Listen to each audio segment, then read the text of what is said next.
जय श्री हरि। हम श्रीमद् भागवत महापुराण के मूल संस्कृत श्लोक अद्भुत हिंदी व्याख्याओं सहित अनेक रोचक प्रश्नों के साथ सुन रहे हैं और हम दो भाग में सुदामा जी के चरित्र का श्रवण श्रीमद् भागवत महापुराण के 10वें स्कंद के 80वें अध्याय के अंतर्गत सुन चुके हैं। आज हम श्रीमद् भागवत के 10वें स्कंद के 80वें अध्याय के तीसरे भाग का श्रवण करते हैं, जिसमें हम श्लोक संख्या 28 से अध्याय समाप्ति तक सुनेंगे। तब हम एक महत्वपूर्ण प्रश्न का उत्तर जानेंगे कि क्या सुदामा जी ने अकेले ही चने खा लिए थे अथवा सुदामा जी ने चने खाए ही नहीं थे।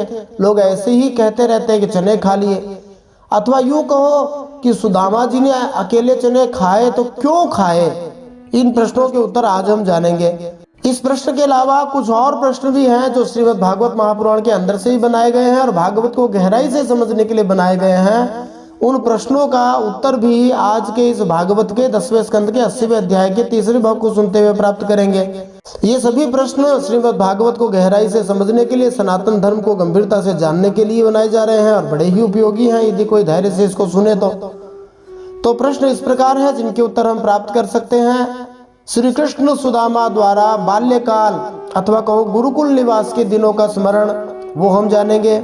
श्री कृष्ण द्वारा सुदामा से विवाह विषयक प्रश्न के बारे में हम जानेंगे। जीवन के 3 गुरु कौन, ये हम जानेंगे। क्या सुदामा जी ने अकेले ही चने खा लिए थे, ये आज का हमारा महत्वपूर्ण प्रश्न है।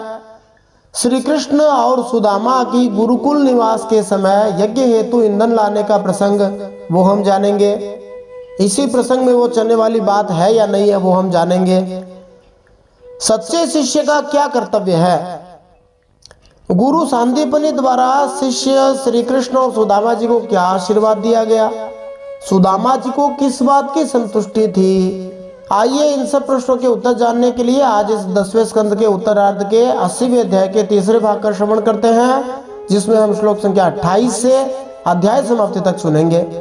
तो सुदामा चरित्र को सुनते हुए पिछले 10वें स्कंद के 80वें अध्याय के हम 2 भाग सुन चुके हैं। पहले भाग में हमने सुदामा जी का परिचय जाना था, जिसमें सुखदेव जी ने सुदामा जी का नाम नहीं लिया था।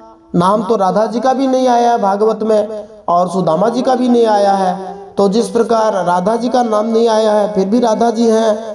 यद्यपि कुछ लोग आक्षेपात्मक भाषा का, आक्षेपात्मक भाव का प्रयोग करते हैं कि राधा जी कोई थी नहीं, उन लोगों को भागवत को गहराई से समझना चाहिए। और भागवत में तो सुदामा जी का भी नाम नहीं आया है, और क्यों नहीं आया है वो भी हमने जाना था। और वैसे मनुष्य की पहचान उसके गुणों से होती है।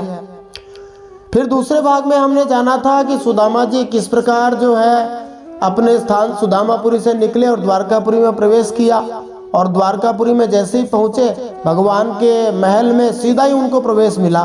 किसी ने भी उनको अरे द्वारपालों वाला भाव नहीं दिखाया कि डंडे मार के उनको भगाया हो, उनको रोका हो प्रवेश करने से, ऐसा कुछ नहीं हुआ। सुदामा जी की बड़ी भव्य तरीके से भगवान ने पूजा करी थी, उनका मान किया था, आदर किया था और उनकी बातचीत हुई थी। और भगवान श्री कृष्ण ही नहीं, उनकी सभी 16,108 रानियों ने सुदामा जी की पूजा करी थी। अब भगवान श्री कृष्ण और उनके मित्र सुदामा जी बैठ करके आपस में बातचीत कर रहे हैं और उनकी बातचीत का हम श्रवण इस 10वें स्कंद के 80वें अध्याय में तीसरे भाग में 28वें श्लोक से अध्याय समाप्ति तक करेंगे। देखो, चाहे अरे द्वारपालो भजन के नाम पर हम विरोध करते हैं अथवा कहो ये जो चने वाली बात है इसके नाम पे कहते हैं कि ये सही नहीं है, तो वो इसीलिए कहते हैं कि जब हम भागवत कथा सुनने के लिए बैठे हैं तो हमें मूल भागवत कथा पढ़कर समझ करके ही किसी बात को कहना चाहिए। जब मूल में ये बात आई ही नहीं है तो फिर हमें भागवत कथा कहते हुए इस बात को हटा देना चाहिए, नहीं तो फिर भागवत कथा कहने का क्या मतलब हुआ। लोग अपनी अपनी कथाएं कह रहे हैं, अपनी अपनी बातें कह रहे हैं। मूल सुखदेव जी व्यास जी की बात को तो कहने वाले ही दुर्लभ हो गए हैं। सुखदेव जी व्यास जी के जो संस्कृत श्लोक हैं और अद्भुत उनका जो हिंदी भाव है वो ही मूल कथा है। उसको यदि समझे नहीं और फिर इधर उधर की गप्प मारते रहे, उसमें कोई फायदा नहीं है। तो ये सुदामा जी के चने वाली ये बात सही है कि नहीं है, आइए हम इसका ज्ञान प्राप्त करते हैं। भगवान श्री कृष्ण और वे ब्राह्मण दोनों एक दूसरे का हाथ पकड़कर अपने पूर्व जीवन की उन आनंददायक घटनाओं का स्मरण और वर्णन करने लगे जो गुरुकुल में रहते समय घटित हुई थी। भगवान श्री कृष्ण ने पूछा, श्री भगवान उवाच अपि ब्रह्मन् गुरुकुलाद् भवता लब्ध दक्षिणात् समावृत्तेन धर्मज्ञ भार्योढ़ा सदृशी नभा। भगवान श्री कृष्ण पहला प्रश्न यही पूछते हैं, हे धर्म के मर्म को जानने वाले ब्राह्मण देवता, गुरु दक्षिणा लेकर जब आप गुरुकुल से लौट आए तब आपने अपने अनुरूप स्त्री से ब्याह किया कि नहीं किया? पहली बात तो यही बताओ। यद्यपि सुदामा जी ने इसका उत्तर नहीं दिया, परंतु संत महात्मा कहते हैं कि जब भगवान ने ऐसा पूछा और साथ में ये कहा कि अच्छा ब्याह कर लिया तो हमें बुलाया नहीं, तो सुदामा जी ने कहा, अरे कन्हैया आपका ब्याह हुआ कि नहीं हुआ? कहा हो गया। तो कहा कितनी रानियां हैं? एक महात्मा ने इस प्रसंग का बड़ा रोचक वर्णन किया है। भगवान श्री कृष्ण ने कहा कि अभी मिलाता हूँ, देखो किन किन से ब्याह किया है। तुम तो हमें भाभी से मिलाने वाले नहीं हो, पता नहीं कब मिलाओगे, परंतु तुम यहाँ आए हो तो चलो मैं मिला देता हूँ। भगवान ने कहा कि देखो अभी बुलाता हूँ। एक एक करके सभी रानियों को लाइन से खड़ा कर दिया और सुदामा जी रात भर रुक्मिणी जी के महल में रह रहे हैं और सभी रानियों ने सुदामा जी की सेवा करी है। जब भगवान की दूसरी 16,000 पत्नियों को ये पता चला कि सुदामा जी रात भर रुक्मिणी जी के महल में रहे हैं और उन्होंने सुदामा जी की बड़ी सेवा करी है, तब उन्होंने कहा केवल रुक्मिणी जी को ही उस ब्राह्मण की सेवा का सौभाग्य क्यों मिले, हम भी उस ब्राह्मण की पूजा करेंगे। अब भगवान ने एक एक रानियों को बुला लिया, सब आ गई। सब थाल में चंदन, फूल, अगरबत्ती, पेड़ा लेकर आई और पूजन करने लगी। सुदामा जी ने पूछा ये कौन है? श्री कृष्ण उनका परिचय देते जाएं। सुदामा जी आशीर्वाद देते जाएं, पति प्रिया भव, सौभाग्यवती भव, पुत्रवती भव। पति की प्यारी हो, सौभाग्यवती हो, पुत्रवती हो, ऐसा आशीर्वाद दिया। रुक्मिणी जी से तो परिचय था ही, दूसरी आई तो कहा ये सत्यभामा जी है, अच्छा फिर जाम्बवती जी हैं, फिर कहा ये कालिंदी हैं, फिर कहा ये मित्रविंदा हैं, फिर कहा ये भद्रा हैं, फिर कहा ये सत्या हैं, फिर कहा ये लक्ष्मणा हैं। अब 16,100 का नंबर आया। जब वे 1 2 3 4 करके क्रमशः रानियां आती जाए, चंदन लगाती जाए, मैंने टीका लगाती जाए, सुदामा जी महाराज के ब्राह्मण देवता की तिलक लगाते ही हैं, माला पहनाए, तब भगवान श्री कृष्ण के इशारे पर कुछ स्त्रियां पास में बैठी चंदन पहुंच देती, माला निकालती जाए, क्योंकि इतना चंदन लगाए तो चंदन से पूरे भर ही जाए, डूब ही जाए चंदन में। अब सुदामा जी सबको आशीर्वाद देते जाए। सुदामा जी का मुंह सूख गया। अब उन्होंने आशीर्वाद की शब्दावली में छटनी कर दी। अब 8 के बाद में जब कुछ नंबर आए तब तक चलता रहा जोश में। उन्होंने सोचा 5-10 रानियां होंगी, रखते थे। अब जब 16,100 रानियों में से नंबर लगा 100-150 के आगे, रोहिणी आदि प्रधान थी उनमें, तब आशीर्वाद कम कर दिया, पति प्रिया को निकाल दिया। कहा केवल कहा सौभाग्यवती भव, पुत्रवती भव। फिर जब आशीर्वाद देते देते थकावट आने लगी, कुछ 1000-2000 रानियां निकल गई, तब पुत्रवती भव भी निकाल दिया। पति प्रिया भव तो पहले ही निकाल दिया था, अब केवल सौभाग्यवती भव कहने लगे। उसके बाद देखा कि अभी तो पूजन करने वालियों का और छोर नहीं लग रहा है, तब सौभाग्यवती भी निकाल दिया, केवल भव भव बोलने लगे। अब जब भव भव बोलते बोलते भी थक गए तो भो भो बोलने लगे। देखो 16,108 स्त्रियों द्वारा पूजन संपन्न होना कोई आसान काम नहीं था। कई लोग समझते हैं ये चंदन लगवाने और माला पहनने वाले बड़ी पूजा पाते हैं, बड़ी भेंट पाते हैं। अजी कभी कभी माला से, चंदन से सर्दी जुकाम हो जाता है और धूप से खांसी आने लगती है। धूप का मतलब जो धुएं वाली होती है वो।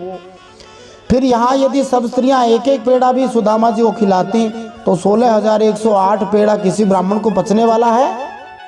फिर भगवान श्री कृष्ण ने पूछा, प्रायो गृहेषु ते चित्त मकाम विहितम तथा नैवाति प्रियसे विद्वन धनेषु विदितम जिमे। भगवान ने कहा मैं जानता हूँ कि आपका चित्त गृहस्थी में रहने पर भी प्रायः विषय भोगों में आसक्त नहीं है। यह भी मुझे मालूम है कि धन आदि में भी आपकी कोई प्रीति नहीं है। इसके तात्पर्य में श्री प्रभुपाद जी कहते हैं, सुसंस्कृत मनुष्यों में आश्रम का प्रश्न महत्वपूर्ण होता है।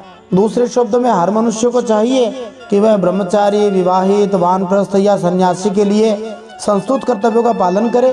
चूंकि भगवान श्री कृष्ण देख रहे थे कि ब्राह्मण बहुत ही सादे वस्त्र पहने हुए थे, इसलिए भगवान ने पूछा कि वे उचित रीति से विवाह करके गृहस्थ जीवन के कर्तव्यों को संपन्न कर रहे हैं कि नहीं कर रहे हैं। चूंकि सुदामा जी ने सन्यासी जैसा वेश भी नहीं बना रखा था, अतः जब तक वह ठीक से विवाहित न हो तब तक वह उपयुक्त आश्रम से विहीन होगा। भगवान श्री कृष्ण यहाँ पर प्रकट कर देते हैं कि वे अपने मित्र की स्थिति से पूरी तरह परिचित हैं। सुदामा वास्तव में विद्वान और आध्यात्मिक दृष्टि से उन्नत थे, इसलिए साधारण मनुष्य की तरह उनकी रुचि सामान्य भोगों में नहीं थी। फिर सुदामा जी की विलक्षणता के बारे में भगवान कहते हैं, केचित् कुर्वन्ति कर्माणि कामैरहत चेतसः त्यजन्तः प्रकृतिर्दैवीर् यथाहं लोक संग्रहम्।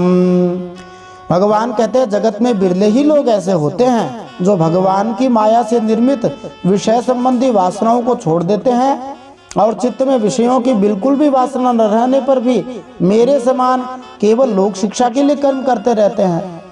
भगवान भी लोक चिकीर्षु हैं। भगवान श्री कृष्ण श्रीमद् भगवद गीता 3 अध्याय 22वें श्लोक में कहते हैं, न मे पार्थास्य कर्तव्यम त्रिषु लोकेषु किंचन नानवाप्तम अवाप्तव्यम वर्त एव च कर्मणि। मुझे इस संसार में कोई भी चीज प्राप्त करने योग्य ऐसी ना हो जो प्राप्त न हो, फिर भी मैं कर्म करता रहता हूँ। जैसे भगवान वैसे भक्त। तो जैसे भगवान श्री कृष्ण वैसे ही उनके मित्र सुदामा जी हैं, वे भी केवल लोक शिक्षा के लिए कर्म करते हैं। प्रचारकों को भी इससे सीखना चाहिए, भले ही कोई महत्व दे या न दे, परंतु जो हरि भक्ति का प्रचार करना चाहते हैं, प्रचार करते हैं, उन्हें उत्साह से प्रचार करना चाहिए। भगवान सहायता करेंगे। फिर पूछते हैं, कच्चिद गुरुकुले वासं ब्रह्मन् स्मरसि नौ यतः द्विजो विज्ञाय विज्ञेयं तमसः पारमश्नुते। हे ब्राह्मण शिरोमणे, क्या आपको उस समय की याद है बात जब हम दोनों एक साथ गुरुकुल में निवास करते थे? सचमुच गुरुकुल में ही द्विजातियों को अपने ज्ञातव्य वस्तु का ज्ञान होता है, जिसके द्वारा वे अज्ञान अंधकार से पार हो जाते हैं। प्राचीन समय की गुरुकुल व्यवस्था सभी लोगों को बहुत ही होशियार बनाती थी, चतुर बनाती थी, दक्ष बनाती थी। आजकल तो माता पिता अत्यंत मोह से ग्रसित रहते हैं, अपने बच्चों को घर से बाहर निकलने ही नहीं देना चाहते। गुरुकुल में निवास करने वाले बच्चे बहुत ही मजबूत होते थे। सुदामा जी का नाम भगवान श्री कृष्ण ने भी नहीं लिया, क्योंकि वर्णन तो श्री सुखदेव जी कर रहे हैं ना, वे अत्यंत भाव विभोर हैं। सवै सत्कर्मणाम साक्षात् विजातेरिह संभवः आद्योंग यत्राश्रमिणाम यथाहं ज्ञानदो गुरु। फिर भगवान श्री कृष्ण 3 प्रकार के गुरुओं के बारे में बताते हैं। इस संसार में शरीर का कारण जन्मदाता पिता प्रथम गुरु है, फिर उपनयन संस्कार करके सत्कर्मों की शिक्षा देने वाला दूसरा गुरु है, जनेऊ गुरु जिसको कहते हैं, दीक्षा गुरु समझ सकते हैं जिसको, वह भी मेरे ही समान पूज्य है। फिर ज्ञान का उपदेश करके परमात्मा को प्राप्त कराने वाला गुरु तो भगवान कहते हैं मेरा ही स्वरूप है। इस प्रकार वर्णाश्रमियों के सभी के 3 गुरु होते हैं, एक जन्म देने वाला पिता, दूसरे संस्कार देने वाला गुरु और तीसरा भक्ति संस्कार ज्ञानोपदेश देने वाला आध्यात्मिक गुरु। गुरु तत्व बहुत ही गहन तत्व है। इसके बारे में परम श्रद्धेय स्वामी जी श्री रामसुखदास जी महाराज ने क्या गुरु बिना मुक्ति नहीं पुस्तक लिखी है, जो बहुत ही उत्तम पुस्तक है। उसमें उन्होंने बहुत जोर देके बताया है कि गुरु शरीर नहीं होता, गुरु आत्मा होती है, गुरु तत्व होता है। इस दृष्टि से परम श्रद्धेय स्वामी जी श्री रामसुखदास जी महाराज हमारे भी गुरु हुए, सबके गुरु हो गए। और भी ऐसे अनेक महात्मा हैं जिनकी कोई बात मान के आगे बढ़ जाए वे उसके गुरु हो गए। फिर भगवान ने कहा, नन्वर्थ को विदा ब्रह्मन् वर्णाश्रमवतामिह ये मया गुरुणा वाचा तरत्यंजो भवार्णवम्। भगवान ने कहा, मेरे प्यारे मित्र, गुरु के स्वरूप में स्वयं मैं हूँ। इस जगत में वर्णाश्रमियों में जो लोग अपने गुरुदेव के उपदेश के अनुसार अनायासी भवसागर पार कर लेते हैं, वे अपने स्वार्थ और परमार्थ के वास्तविक जानकार हैं। इसका तात्पर्य है कि मनुष्य का पिता उस धार्मिक नेता की तरह पूजनीय है जो पवित्र संस्कार कराता है और सामान्य विद्या प्रदान करता है। किंतु अंततोगत्वा ऐसे प्रामाणिक गुरु जो दिव्य विज्ञान में पारंगत होते हों, जन्म मृत्यु के सागर से पार कराकर वैकुंठ धाम ले जाने में समर्थ होते हों, वह गुरु सर्वाधिक पूज्य तथा आदरणीय होता है, क्योंकि वह पूर्ण पुरुषोत्तम भगवान का साक्षात प्रतिनिधि होता है, जैसा कि यहाँ कहा गया है। जैसे बेटा हुए बिना कोई व्यक्ति पिता नहीं कहला सकता, ऐसे ही जो श्री भगवान के दर्शन न करा सके, वैकुंठ धाम न ले जा सके, वह गुरु नहीं है। उसी गुरु की प्रशंसा कर रहे हैं भगवान कि जो भगवत धाम प्राप्त करा दे, भगवान के दर्शन करा दे, जो उनकी बात को मान जाए, वो वास्तव में जानकार है। फिर भगवान श्री कृष्ण ने कहा, देखो ना हमिज्या प्रजातिभ्याम तपसोपशमे नवा तुष्येयम सर्वभूतात्मा गुरु शुश्रूषया यथा। मैं सबका आत्मा हूँ, सबके हृदय में अंतर्यामी रूप से विराजमान हूँ। मैं गृहस्थ के धर्म, पंच महायज्ञ आदि से, ब्रह्मचारी के धर्म, उपनयन, वेदाध्ययन आदि से, वानप्रस्थी के भी नियम, धर्म, तपस्या आदि से और सब ओर से उपरत हो जाना, इस सन्यासी के धर्म से भी उतना संतुष्ट नहीं होता जितना गुरुदेव की सेवा शुश्रूषा से संतुष्ट होता हूँ। चारों आश्रम वालों के कुछ निश्चित कर्म बताए हैं, उनसे भी भगवान उतने प्रसन्न नहीं होते जितनी गुरु सेवा से होते हैं। प्रजाति शब्द यहाँ पर सूचक है या तो अच्छी संतान उत्पन्न करने या वैदिक संस्कृति में दीक्षा द्वारा द्वितीय जन्म ग्रहण करने का। यद्यपि ये दोनों ही प्रशंसनीय है, किंतु भगवान श्री कृष्ण यहाँ कहते हैं कि प्रामाणिक गुरु के प्रति की गई श्रद्धापूर्ण सेवा ज्यादा उच्चतर है। फिर से सेवा का अर्थ यही है कि गुरु की बात को मान लेना, उसी से भगवान प्रसन्न होते हैं। भगवान पूछते जा रहे, बात करते जा रहे हैं। अपि नः स्मर्यते ब्रह्मन् वृत्तं निवसतां गुरौ गुरुधारैश्चोदिताना मिन्धना नयने क्वचित्। भगवान श्री कृष्ण ने सुदामा जी से कहा, ब्रह्मन, जिस समय हम लोग गुरुकुल में निवास कर रहे थे, उस समय की बात आपको याद है जब हम दोनों को एक दिन हमारी गुरु माता ने ईंधन लाने के लिए जंगल में भेजा था। प्रविष्टानां महारण्यमपर्तौ सुमहद्विज वातवर्षमभूत् तीव्रं निष्ठुरः स्तनहित नवः। उस समय भगवान कहते हम लोग एक घोर जंगल में गए थे और बिना ऋतु के ही बड़ा भयंकर आंधी पानी आ गया था। यह तूफान जाड़े की ऋतु में उठा था, इसलिए इसको असामयिक बताया है, अपर्तु बताया है। आकाश में बिजली कड़कने लगी थी। सूर्यश्चास्तं गतस्तावत् तमसा चावृता दिशः निम्नं कूलं जलमयं न प्राज्ञायत किंचन। भगवान ने कहा तब तक सूर्यास्त भी हो गया था, चारों ओर अंधेरा ही अंधेरा फैल गया। धरती पर इस प्रकार पानी ही पानी हो गया कि कहाँ गड्ढा है कहाँ किनारा है इसका पता ही नहीं चलता था। निम्नम मतलब नीची भूमि और कूलम मतलब ऊंची भूमि। फिर वंशज छंद में बताते हैं भगवान वर्षा ऋतु का वर्णन करते हुए उस रात्रि का वर्णन बताते हैं। वयं भृशं तत्र महानिलाम्बुभिर्निहन्यमाना मुहुरम्बु संप्लवे दिशो विदन्तोऽथ परस्परं वने गृहीतहस्तः परिबभ्रिमातुराः। भगवान ने कहा वो वर्षा क्या थी जी, एक छोटा मोटा प्रलय जैसा ही था। आंधी के झटकों और वर्षा की बौछारों से हम लोगों को बड़ी पीड़ा हुई थी, दिशा का भी ज्ञान न रहा। हम लोग अत्यंत आतुर हो गए थे और एक दूसरे का हाथ पकड़कर जंगल में इधर उधर भटकते रहे। एतद्विदित्वा उदिते रवौ सान्दीपनिर्गुरुः अन्वेषमाणो नः शिष्या नाचार्यो पश्यदातुरान्। भगवान ने कहा जब हमारे गुरुदेव सांदीपनि मुनि को इस बात का पता चला कि हम लोग आए नहीं, वन में ही भटकते रह गए, तब वे सूर्योदय होने पर अपने शिष्य हम लोगों को ढूंढते हुए जंगल में पहुंचे और उन्होंने देखा कि हम अत्यंत आतुर हो रहे हैं। यद्यपि कुछ लोग कहते हैं कि सुदामा जी और भगवान श्री कृष्ण उस रात जब रुके थे तब सुदामा जी के पास में कुछ भुने हुए चने थे जो सुदामा जी अकेले ही खा गए थे, भगवान श्री कृष्ण को नहीं खिलाया था, इसी कारण वे दरिद्र हो गए थे। परंतु सुखदेव जी ने इस घटना का उल्लेख नहीं किया है।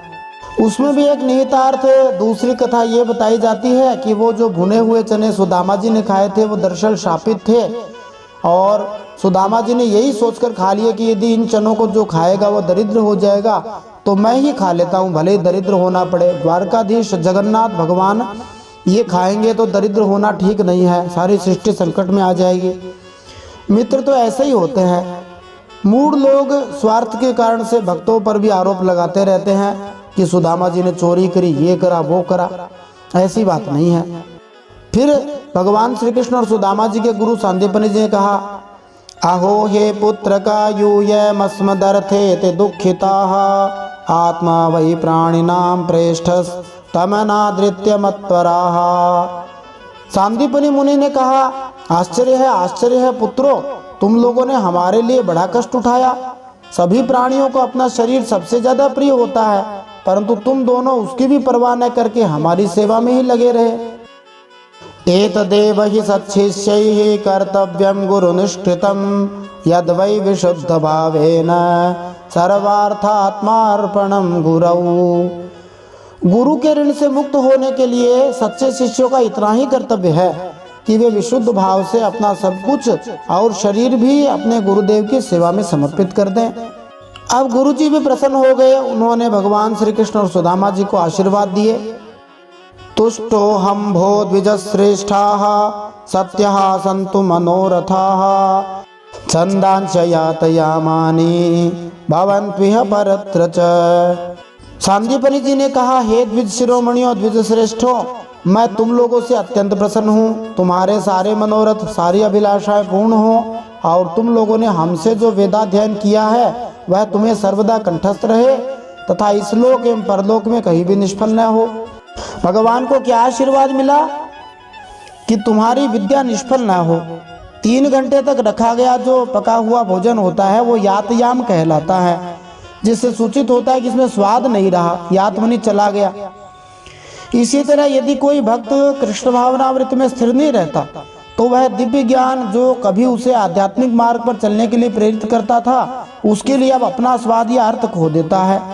अतः सांदीपनि मुनि ने अपने शिष्यों को आशीर्वाद दिया कि परम सत्य को प्रकट कराने वाले वैदिक मंत्र उनके लिए कभी अपना अर्थ नहीं खोएं, अपितु उनके मस्तिष्क में सदैव ताजे बने रहें। इत्थं विधान्यनेकानि वसतां गुरुवेश्मषु गुरोरनुग्रहेणैव पुमान् पूर्णः प्रशान्तये। भगवान श्री कृष्ण ने सुदामा जी से कहा, प्रिय मित्र, जिस समय हम लोग गुरुकुल में निवास कर रहे थे हमारे जीवन में ऐसे अनेकों घटनाएं घटी। इसमें संदेह नहीं कि गुरुदेव की कृपा से ही मनुष्य शांति का अधिकारी होता है और पूर्णता को प्राप्त करता है। अब ब्राह्मण देवता ने कहा, श्री ब्राह्मण उवाच किमस्माभिरनिर्वृत्तं देवदेव जगद्गुरो भवता सत्यकामेन येषां वासो गुरा बभूत। ब्राह्मण देवता ने कहा संतुष्टि का भाव लेते हुए, हे देवताओं के भी आराध्य देव जगतगुरु भगवान श्री कृष्ण, भला अब हमें क्या करना बाकी है, क्योंकि आपके साथ जो सत्य संकल्प परमात्मा है हमें गुरुकुल में रहने का सौभाग्य प्राप्त हुआ था, अब क्या चाहिए हमें। सुदामा ब्राह्मण अच्छी तरह समझते थे कि यह तो उनका परम सौभाग्य था कि वे अपने गुरु के घर पर भगवान श्री कृष्ण के साथ रह सके, इसलिए उन्हें भी जो ऊपरी कठिनाइयां हुई वे गुरु की सेवा की महत्ता बताने के लिए श्री भगवान की कृपा की अभिव्यक्ति थी। सुदामा जी का भाव है कि हे श्री कृष्ण, आप भगवान हैं और सबके परम गुरु हैं, और चूंकि मैं अपने गुरु के घर पर आपके साथ रहने का अवसर प्राप्त कर सका, इसलिए मेरी समझ में नियत वैदिक कर्मों के विषय में और कुछ करना बाकी नहीं रहा मेरे लिए। तो अब इस अध्याय के अंतिम श्लोक में ब्राह्मण देवता अपनी बात कहते हैं, यस्य छंदोमयम् ब्रह्म देहावपनं विभो श्रेयसां तस्य गुरुषु वासोत्यंत विडंबनम। सुदामा जी ने कहा, हे प्रभु, छंदोमय वेद धर्म अर्थ काम मोक्ष चतुर्विध पुरुषार्थ के मूल स्रोत हैं। वेदों से ही सब कुछ मिलता है और वे हैं आपके शरीर। वही आप वेदाध्ययन के लिए गुरुकुल में निवास करें, यह मनुष्य की लीला का अभिनय नहीं तो और क्या है। भगवान नटवर नागर हैं, लीला करने वालों में शिरोमणि हैं। बोलिए द्वारकाधीश भगवान की जय, श्रीमद् भागवत महापुराण की जय, परम सत्य श्री हरि की जय, भक्त और भगवान की जय। इति श्रीमद्भागवते महापुराणे पारमहंस्यां संहितायां दशमस्कन्धे उत्तरार्धे श्रीरामचरिते अशीतितमोऽध्यायः। श्रीमन्नारायणार्पणमस्तु। इस प्रकार श्रीमद्भागवत महापुराण परमहंसों की संहिता दशम स्कंध के उत्तरार्ध में श्री सुदामा जी के चरित्र में 80वां अध्याय भगवान श्री नारायण के चरणों में समर्पित हो। सुदामा जी का ही नाम यहाँ श्री दाम बताया है। अब इसी सुदामा चरित्र के दूसरे अध्याय में अर्थात श्रीमद् भागवत के 10वें स्कंद के 81वें अध्याय में हम जानेंगे कि सुदामा जी ने अपने मित्र भगवान श्री कृष्ण द्वारकाधीश को क्या भेंट करी थी। यदि आप चैनल पे नए हैं तो सब्सक्राइब करना ना भूलें, नोटिफिकेशन ऑल दबा दें और पहले से जुड़े हुए हैं तो कथा को ज्यादा से ज्यादा हरि भक्तों में शेयर करें। कथा पूरी सुन करके कथा को लाइक जरूर करें और कमेंट में कोई प्रश्न हो तो लिखे, नहीं तो जय श्री हरि लिखे। जय श्री हरि श्रीमन नारायणार्पणमस्तु। यदि आप पीछे के भागवत के अध्याय सुनना चाहते हैं तो आप प्ले लिस्ट में जाकर के सभी अध्यायों को क्रमशः देख सकते हैं, ताकि आप अप्रामाणिक कथाओं से अप्रामाणिक बातों से बच सके और आप अपनी बात को मजबूती से रख सके कि ये बात जो है भागवत में नहीं आई है। इसलिए आगे से अरे द्वारपालो जैसा भजन और वैसा फिल्मांकन करने की कोई आवश्यकता नहीं है। केवल नाचना गाना ही भागवत कथा नहीं है। भागवत कथा गंभीर भाव है।